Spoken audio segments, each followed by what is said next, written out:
ఇప్పుడు పార్టీ మారిన ఎమ్మెల్యేల పరిస్థితి ఏంటి సార్ అసలు? ఫిరాయింపు ఎమ్మెల్యేల పరిస్థితి ఏంటి? ఒక్కొక్కళ్ళుగా స్పీకర్ ముందు వాళ్ళ వివరణ ఇచ్చుకుంటున్నారు.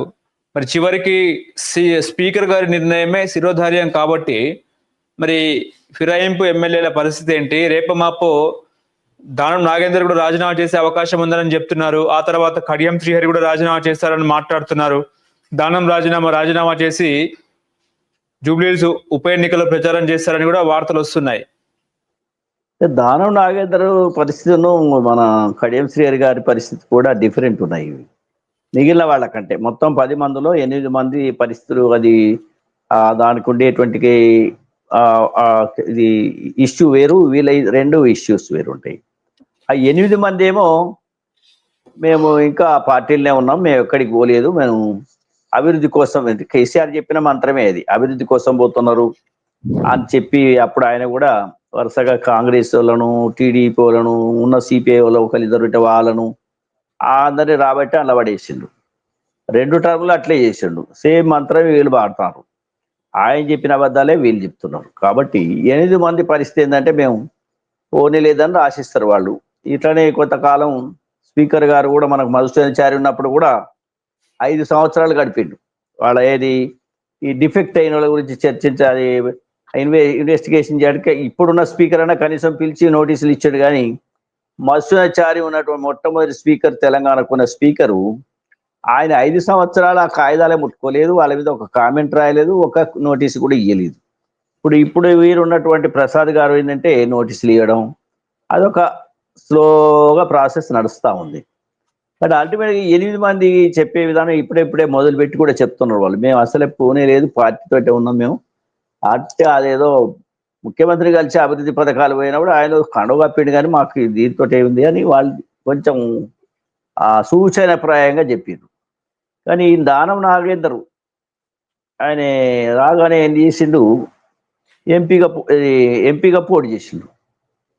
ఎంపీగా పోటీ చేసినప్పుడు కాంగ్రెస్ సింబల్ తోటే చేసిండు కదా. ఇక ఇప్పుడు ఆయనకు వేరే ఆప్షన్ ఏం లేదు, just to accept the defection or పార్టీని వదిలిపెట్టాము, నేను ఇళ్ళకి వచ్చాను కాబట్టి అని చెప్పక తప్పదు.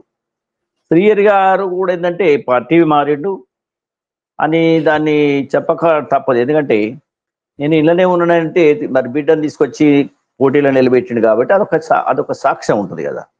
కాంగ్రెస్ పోటీ చేయించిండు కాబట్టి అటువంటి వేదికలు ఎక్కిండ్రు. రేవంత్ రెడ్డి గారితో, రాహుల్ గాంధీతో తిరిగిండు కాబట్టి ఒక మోరల్గా అదొక ఆబ్లిగేషన్ ఉంది. ఏది మన శ్రీహరి గారు ఏంటంటే తనని పార్టీ అసలే మారలేదు, నేను కాంగ్రెస్ టీఆర్ఎస్లో ఉన్నానని చెప్పడానికి స్కోప్ తక్కువ ఉంది. ఆయన నాగేందర్కి అసలే లేదు. ఇక 8 మంది అయితేనేమో వాళ్ళు మేము డెవలప్మెంట్ కోసం పోతే సంబరానికి ఆయన ఒకటి జెండా కప్పిండు, అది కండువ కప్పిండు అని చెప్తున్నారు. అది రేపు అదే చేస్తారు. స్పీకర్ కూడా వాళ్ళు మారలేదటండి అని చెప్తారని రేపు సుప్రీంకోర్టుకి ఇంకా కొంతకాలానికి, సుప్రీంకోర్టు ఏదో టైం ఇచ్చింది, ఆ టైం నడుస్తూ ఉంటుంది. అవునండి పంపిస్తానని మళ్ళీ చెప్తాడు. ఎందుకంటే స్పీకర్ ఈజ్ ఎంపవర్డ్, అంటే ఆల్ పవర్ఫుల్. కోర్టుల కంటే, న్యాయ వ్యవస్థ కంటే స్పీకర్ పొజిషన్ అనేది ఈ సందర్భంలో చాలా సుప్రీం అన్నమాట. అయితే దాన్ని వాడుకొని వాళ్ళు మధుసూదనాచారి గదే పని చేసిండు. అనేక రాష్ట్రాల్లో కూడా గదే చేస్తున్నారు, మన దగ్గర కూడా చేస్తున్నారు.